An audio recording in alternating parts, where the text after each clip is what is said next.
What if the greatest threat to your strength is not pain, but comfort? What if the soft bed, the constant noise, the endless distractions are not rewards of progress, but quiet chains around your will? In ancient Japan, warriors feared indulgence more than the blade of an enemy. They understood that a man conquered by comfort cannot command himself, and a man who cannot command himself is already defeated. In the tradition of Bushido, the way of the warrior, discipline was not an accessory to life, it was life itself. Miyamoto Musashi, the undefeated samurai who fought over 60 duels, did not cultivate strength in moments of ease. He slept in the cold, wandered without attachment, and trained his spirit to remain unmoved by pleasure or pain. For Musashi, comfort dulled awareness, discomfort sharpened it. Chapter 1. The Soft Cage. There is a man named Daichi. He lives in a world of endless convenience. His mornings begin not with silence, but with a glowing screen. His nights end not with reflection, but with distraction. He tells himself he is tired, that he deserves rest, that tomorrow he will be stronger. Yet tomorrow always looks the same. Daichi does not lack ambition. He lacks resistance. Every time he feels the smallest friction, he escapes it. If work becomes difficult, he scrolls. If training becomes painful, he stops. If silence becomes uncomfortable, he fills it with noise.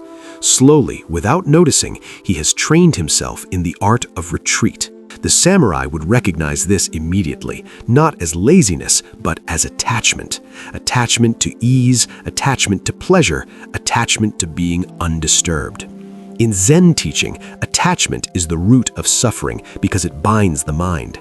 Daichi believes comfort protects him, but it has become his cage.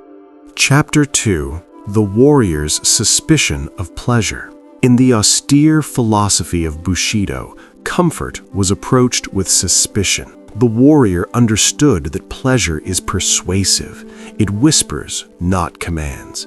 It convinces a man that he can begin later, endure later, sacrifice later. Over time, later becomes never. Musashi wrote that one must think lightly of oneself and deeply of the world. This is not self-hatred, it is the rejection of indulgence. When a warrior slept on hard ground, it was not because he lacked options, it was because he refused to become dependent. When he trained in cold rain, it was not punishment, it was preparation. Discomfort was deliberate, it was chosen. By stepping into voluntary hardship, the samurai weakened his attachment to pleasure. He taught his body and mind that they were not in control. He built an identity rooted not in how he felt, but in what he did. Chapter 3. The Moment of Fracture. Daichi's turning point does not arrive dramatically. There is no public failure, no sudden collapse. It is quieter than that. One evening, after hours lost to distraction, he feels a subtle disgust, not toward the world, but toward his own weakness. For the first time, he sees clearly that his exhaustion is not from effort, but from indulgence. He begins to observe himself. He notices how quickly he reaches for comfort at the first sign of tension. He sees how his mind negotiates with discipline, always seeking the easier path. In this awareness, something ancient awakens, a recognition that he has been training himself every day, but in the wrong direction. The samurai believed that awareness is the first cut of the sword. Before you can defeat an enemy, you must see him. Daichi realizes his enemy is not difficulty, it is dependency. Chapter 4. Voluntary discomfort. He does not attempt to change everything at once. The warrior never fights blindly. Instead, Daichi chooses one small act of resistance. He wakes before dawn and sits in silence for 10 minutes. No music, no phone, no stimulation. At first, the silence feels unbearable. His thoughts are loud, his body is restless, but he does not move. This is his first duel. The next day, he takes a cold shower. The shock tightens his breath, and every instinct urges him to step away. Instead, he remains. He learns something profound in those seconds. The urge to escape discomfort rises like a wave, but if he does not obey it, it falls on its own. In Zen monasteries, monks trained in similar ways.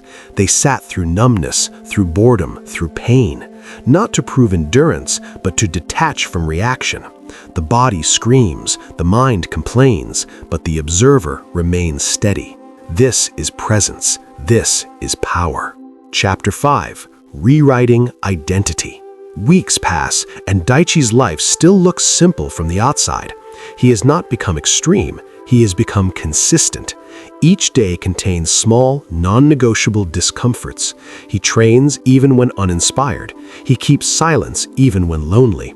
He chooses the harder option when the easier one tempts him. Something shifts within him. He no longer sees himself as a man trying to be disciplined. He sees himself as a disciplined man.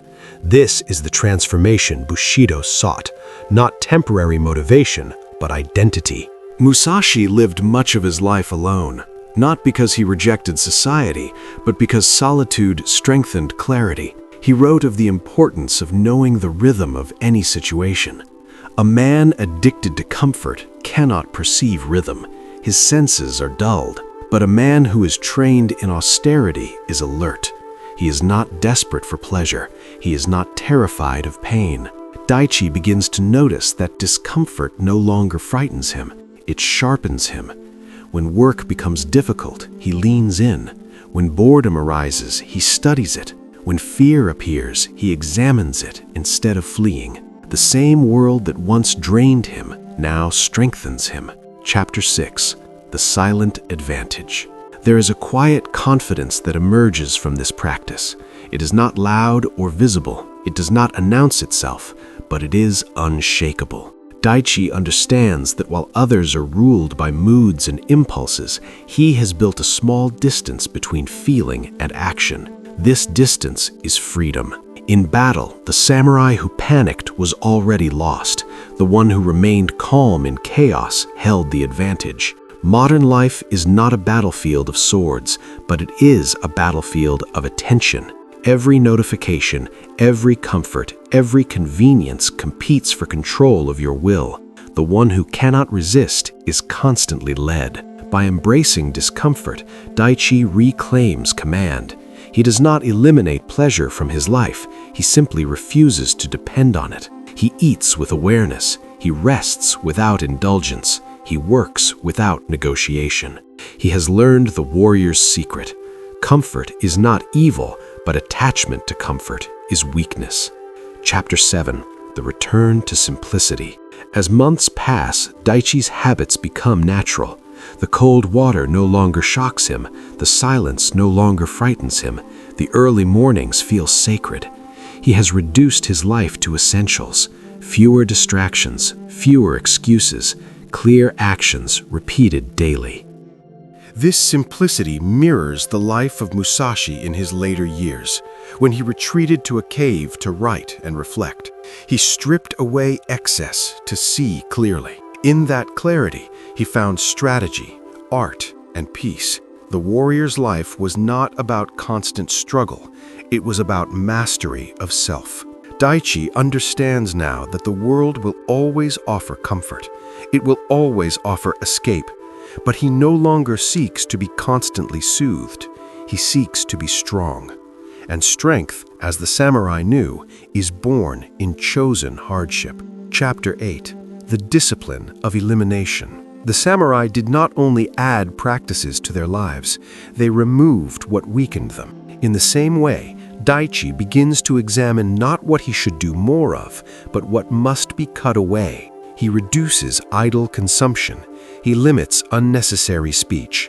He creates spaces in his day where nothing enters his mind without permission. These eliminations are not dramatic, yet they restore authority over his attention. In the teachings of Zen, emptiness is not absence, but clarity. When the bowl is already full, nothing pure can be poured into it.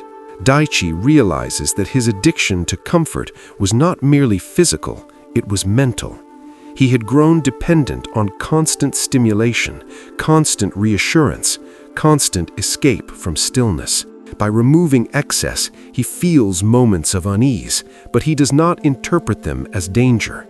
He recognizes them as withdrawal from dependency. This is how the warrior reclaims control, not through intensity alone, but through subtraction. What remains after elimination is essential. What remains is strength. Chapter 9. Training the mind to obey. Comfort trains the mind to command the body. Discomfort reverses this order. Daichi now understands that every small act of resistance is a message to himself. When he rises before he feels ready, he teaches his mind that feelings do not dictate action. When he finishes difficult work without reward, he reinforces that discipline is its own standard. The samurai's code did not depend on emotion. Bushido demanded loyalty, honor, and restraint even when the heart resisted. This was not cruelty toward oneself, it was alignment. A warrior who waited to feel inspired would fall. A warrior who acted from principle could endure. Daichi begins to experience a subtle shift in his internal dialogue. The voice that once negotiated now grows quieter. The impulse to delay weakens. In its place, a simple instruction remains. Do what must be done. There is no drama in this command. There is only execution. This is the method Musashi embodied. In his duels, he did not rely on excitement or anger. He relied on preparation and calm.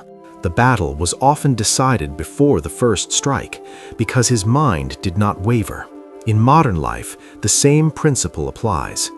Victory over distraction is won before the moment of temptation, through identity and practice. Chapter 10. The Test of Chaos. Strength formed in isolation must be tested in noise. Eventually, Daichi faces days when his routine is disrupted. Work becomes overwhelming. Unexpected problems arise. Old habits attempt to return, offering comfort as relief. For a moment, he feels the familiar pull toward escape, but something is different now. Instead of reacting, he pauses. He breathes. He allows the discomfort to exist without immediately trying to erase it. This pause, though brief, is powerful.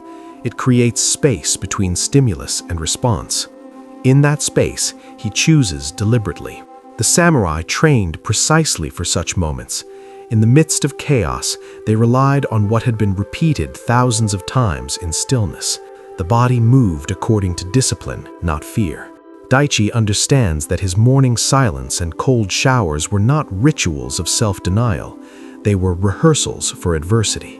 When he completes the difficult day without surrendering to distraction, he feels no celebration. There is only quiet certainty. He has remained steady. Chapter 11. The New Relationship with Comfort. Over time, Daichi's relationship with comfort changes. He no longer rejects it entirely, nor does he chase it. He can enjoy a warm meal, a moment of rest, a conversation with ease. But these are experiences, not dependencies. If they disappear, his composure does not. This detachment reflects a deeper Zen principle. To move through the world without clinging, the warrior could appreciate beauty without becoming soft. He could rest without becoming weak. He could experience pleasure without surrendering control. Daichi now sees that comfort is safest in the hands of a disciplined man. Without discipline, comfort expands until it consumes purpose. With discipline, it becomes a simple part of life, neither master nor enemy. He has not become harder in spirit, he has become clearer. His emotions are stable, not suppressed. His focus is steady, not forced. He does not need constant stimulation because he is no longer escaping himself. Chapter 12. Reclaiming the Inner Throne. In ancient Japan, a samurai carried his honor internally. It could not be granted by society, nor removed by criticism. It was upheld through daily conduct. In the same way, Daichi now carries an internal authority. He does not measure his strength by comfort, convenience, or praise. He measures it by adherence to his principles.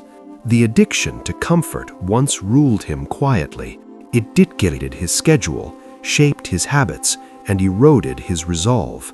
By choosing voluntary discomfort, he reclaimed the throne within. He discovered that mastery is not dramatic. It is repetitive. It is silent. The path of Bushido was never about seeking suffering for its own sake. It was about refusing to be owned by desire. When a man is no longer controlled by pleasure or fear, he becomes difficult to manipulate. His decisions come from clarity, not craving. This is true power. Conclusion: the warrior within. You may not live in feudal Japan. You may never hold a sword, but the battle remains the same. The enemy is subtle and persuasive. It offers softness in place of strength, distraction in place of purpose, indulgence in place of discipline. The samurai method is simple, yet severe. Choose small, deliberate discomforts. Remove what weakens your attention. Act from principle rather than feeling. Repeat these steps until they shape your identity. Miyamoto Musashi once lived as a wanderer with little attachment, yet he carried unshakable presence. His life reminds us that control is not seized in a single moment.